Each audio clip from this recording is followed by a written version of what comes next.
नमस्कार, मैं हूं राहुल शर्मा। आप देख रहे हैं नेक्स्ट 9 न्यूज और आज हम बात कर रहे हैं बिहार के नए मुख्यमंत्री की। बिहार का नया मुख्यमंत्री कौन होगा, इस बात का फैसला एनडीए की तरफ से अभी नहीं किया गया है, लेकिन नीतीश कुमार के बेटे निशांत कुमार के पोस्टर से सियासी हलचल तेज हो गई है। आपको बता दें कि नीतीश कुमार की स्मृति यात्रा में लोगों ने जमकर नारे लगाए, जय निशांत तय निशांत। लोगों ने नीतीश कुमार से भावुक अपील करते हुए कहा कि निशांत कुमार को ही बिहार का नया मुख्यमंत्री बनाया जाए। अगर बात निशांत कुमार की हो रही है तो आज हम आपको बताएंगे कि कैसे राजनीति से कोसों दूर रहने वाले निशांत ने अचानक जेडीयू का दामन थामा और पिता नीतीश के रास्ते पर चलना शुरू किया। निशांत कुमार का जन्म 20 जुलाई 1975 को हुआ था। वह नीतीश कुमार और उनकी पत्नी मंजू सिन्हा के इकलौते बेटे हैं। मंजू सिन्हा एक स्कूल टीचर थी, लेकिन 2007 में उनका निधन हो गया। मां के जाने के बाद निशांत ने काफी लो प्रोफाइल रहे। उनकी शुरुआती पढ़ाई पटना के सेंट कैरल स्कूल से हुई। बाद में वह फिर मसूरी के मानव भारती इंडिया इंटरनेशनल स्कूल में पढ़े। इसके अलावा उन्होंने पटना के केंद्रीय विद्यालय में भी पढ़ाई की। उच्च शिक्षा के लिए वो रांची के पास Birla Institute of Technology Mesra गए। यहाँ से उन्होंने सॉफ्टवेयर इंजीनियरिंग में डिग्री ली। बीआईटी मेसरा में उनके दोस्तों में कई बड़े नाम थे, जैसे पूर्व केंद्रीय मंत्री राजीव रंजन के बेटे इस्लामपुर विधायक रोहिल रंजन, अश्विनी कुमार चौबे के बेटे अरिजीत यशवंत, डिप्टी सीएम सम्राट चौधरी के भाई राजेश चौधरी और पूर्व सिक्किम गवर्नर गंगा प्रसाद के बेटे अमित चौरसिया। खास बात यह है कि बिरला इंस्टीट्यूट ऑफ टेक्नोलॉजी में पहले 2 साल तक किसी को पता ही नहीं चला कि वो नीतीश कुमार के बेटे हैं, यानी कि मैं निशांत कुमार की बात कर रहा हूँ। वहीं अगर उनके राजनीतिक जीवन की अगर बात करते हैं तो निशांत अब तक अविवाहित हैं और करीब 50 साल के हो चुके हैं। वे बहुत सादगी से जीवन जीते हैं, आध्यात्मिक झुकाव रखते हैं। एक मीडिया रिपोर्ट में बताया गया कि निशांत ओशो, समाजवाद, समकालीन बिहार, आरएसएस से जुड़ी किताबें और श्रीमद् भगवत जैसे धार्मिक ग्रंथ पढ़ते हैं। रोजाना योग, ध्यान और पूजा पाठ में समय बिताते हैं। सादा भोजन पसंद करते हैं। तमाम जो तामझाम है उनसे दूर रहते हैं। राजनीतिक रैलियों और भीड़ से परहेज करते हैं। ज्यादातर समय परिवार के साथ या एकांत में बिताते हैं। पिता नीतीश के साथ उनका रिश्ता बहुत करीबी है। खास मौके पर बच्चों की तरह पिता से लिपट जाते हैं। वहीं अगर निशांत कुमार की संपत्ति की बात करें तो नीतीश कुमार के बेटे निशांत की कुल संपत्ति काफी है।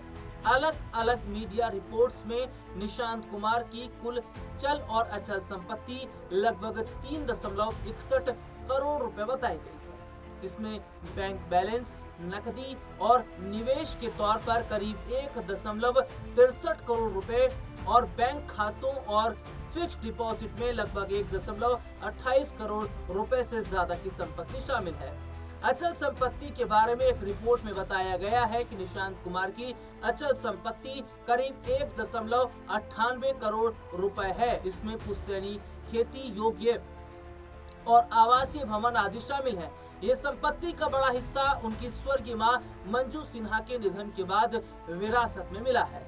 मुख्यमंत्री नीतीश कुमार की कुल संपत्ति करीब 1.66 करोड़ रुपए है, यानी निशांत पिता से काफी ज्यादा संपत्ति के मालिक हैं। उनके पास नालंदा के कल्याण बीघा में पुश्तैनी घर और खेती की जमीन के अलावा पटना और बख्तियारपुर में भी अचल संपत्तियां हैं। वहीं अगर नीतीश की बात करें तो उन्होंने बिहार की राजनीति में अपनी पहचान बनाने के लिए पूरी ताकत लगा दी और जनता का विश्वास जीता। नीतीश कुमार का जन्म 1 मार्च 1951 को बिहार के बख्तियारपुर में हुआ था। उनका परिवार स्वतंत्रता संग्राम से गहराई से जुड़ा हुआ था। उनके पिता कविराज राम लखन सिंह एक आयुर्वेदिक चिकित्सक थे और आजादी की लड़ाई में भी सक्रिय रहे थे। नीतीश की मां परमेश्वरी देवी गृहिणी थी। घर में शिक्षा और समाज सेवा का माहौल था, जिसने नीतीश के व्यक्तित्व को दिशा दी। नीतीश कुमार की प्रारंभिक शिक्षा बख्तियारपुर के एक स्थानीय स्कूल से हुई। बचपन से ही वे पढ़ाई में काफी तेज थे। उनके शिक्षक उन्हें एक अनुशासित और होशियार छात्र के रूप में याद करते हैं। उन्होंने पढ़ाई में हमेशा अच्छा प्रदर्शन किया और विज्ञान व गणित जैसे विषयों में उनकी विशेष रुचि थी। अपनी स्कूली पढ़ाई के दौरान नीतीश कुमार ने बख्तियारपुर के श्री गणेश हाई स्कूल से पढ़ाई की। यह स्कूल उस समय अपने उत्कृष्ट शिक्षा वातावरण के लिए जाना जाता था। यहाँ नीतीश न केवल पढ़ाई में बल्कि स्कूल की अन्य गतिविधियों में भी आगे रहते थे।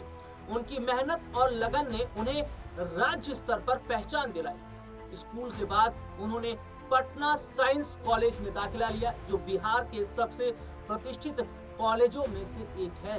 यहाँ उन्होंने प्री यूनिवर्सिटी कोर्स किया और विज्ञान के क्षेत्र में अपनी मजबूत पकड़ बनाई। इसी दौरान उनकी तार्किक सोच और समस्या सुलझाने की जो क्षमता है वो विकसित हुई, जो आगे चलकर उनके राजनीतिक जीवन में बेहद काम आई। नीतीश कुमार ने उच्च शिक्षा के लिए Bihar college of engineering Patna में दाखिला लिया। साल 1972 में उन्होंने यहाँ से इलेक्ट्रिकल इंजीनियरिंग में बैचलर ऑफ साइंस की डिग्री हासिल की। कॉलेज के दिनों में वे एक सक्रिय छात्र रहे और विभिन्न तकनीकी क्लबों से जुड़े रहे। इंजीनियरिंग की पढ़ाई ने उनके जीवन में अनुशासन, तकनीकी दृष्टिकोण और व्यवहारिक सोच को मजबूत किया। यही गुण के बाद में उन्हें राजनीति में योजनाबद्ध और विकास केंद्रित दृष्टिकोण अपनाने में मददगार साबित हुए। वहीं उनके राजनीतिक जीवन की बात करें तो बिहार के सीएम नीतीश कुमार का राजनीतिक करियर बेहद दिलचस्प और संघर्षपूर्ण रहा। नीतीश कुमार का राजनीतिक करियर लंबा, संघर्षपूर्ण और कई मोड़ों से भरा रहा। उन्होंने 1985 में निर्दलीय उम्मीदवार के रूप में बिहार विधानसभा में कदम रखा। 1987 में युवा लोक दल के अध्यक्ष बने। 1989 में जनता दल के महासचिव बनाए गए और इसी वर्ष 9वीं लोकसभा के लिए चुने गए। लोकसभा में अपने पहले कार्यकाल के दौरान उन्होंने केंद्रीय राज्य मंत्री के रूप में जिम्मेदारी निभाई।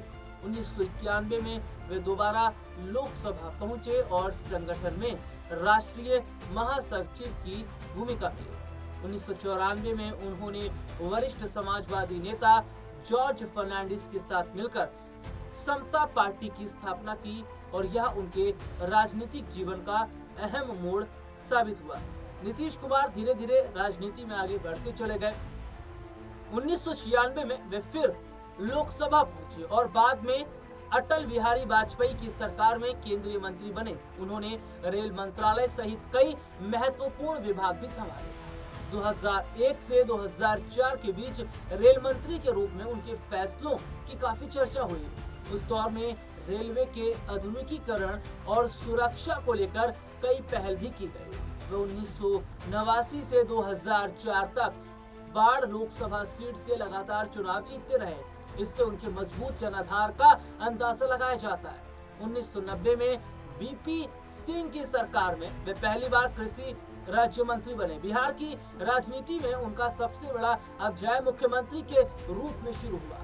3 मार्च 2000 को उन्होंने पहली बार मुख्यमंत्री पद की शपथ ली, लेकिन बहुमत साबित नहीं कर पाने के कारण सरकार सिर्फ 7 दिन ही चली। इसके बाद 24 नवंबर 2005 को उन्होंने दूसरी बार मुख्यमंत्री पद को संभाला। इस कार्यकाल में उन्होंने कानून व्यवस्था, सड़क और शिक्षा के मुद्दों पर जोर दिया। 2010 में तीसरी बार मुख्यमंत्री बने और उनकी छवि सुशासन वाले नेता के रूप में मजबूत हुई। 2015 में महागठबंधन के साथ चुनाव जीतकर वे फिर सत्ता में आए। इसके बाद बिहार की राजनीति में गठबंधन बदलने का दौर शुरू हुआ। बिहार में सियासी परिदृश्य में बड़ा बदलाव तब हुआ जब 2013 में उन्होंने एनडीए से अलग होने का फैसला लिया। इसके बाद चौथी बार वह जीतन राम मांझी के बाद 22 फरवरी 2015 को राजद के समर्थन से सीएम बने और फिर 5वीं बार 20 नवंबर 2015 को ही महागठबंधन की सरकार के मुखिया बने। वर्ष 2017 में फिर एनडीए में शामिल हो गए और छठी बार मुख्यमंत्री बने। इसके बाद 2020 के विधानसभा चुनाव के बाद वे 7वीं बार मुख्यमंत्री बने। अगस्त 2022 में उन्होंने फिर महागठबंधन का साथ लिया और 8वीं बार शपथ ली। फिर जनवरी 2024 में वे दोबारा एनडीए में लौटे और 9वीं बार मुख्यमंत्री बने।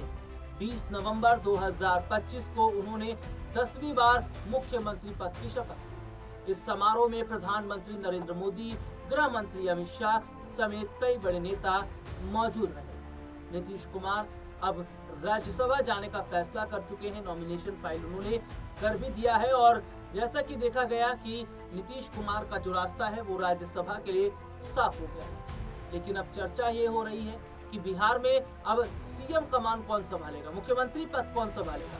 हालांकि जहां जहां नीतीश जाते हैं वहां वहां जनता उनके सामने उनके बेटे निशांत कुमार का नाम लेकर यही कहती है कि बिहार का अगला मुख्यमंत्री निशांत कुमार ही होना चाहिए। तभी तो कहा गया, जय निशांत तय निशांत। अब क्या निशांत कुमार ही बिहार के अगले मुख्यमंत्री होंगे या फिर एनडीए की तरफ से कोई और बड़ा चेहरा सामने रखा जाएगा। फिलहाल आज के इस प्रोग्राम में इतना ही।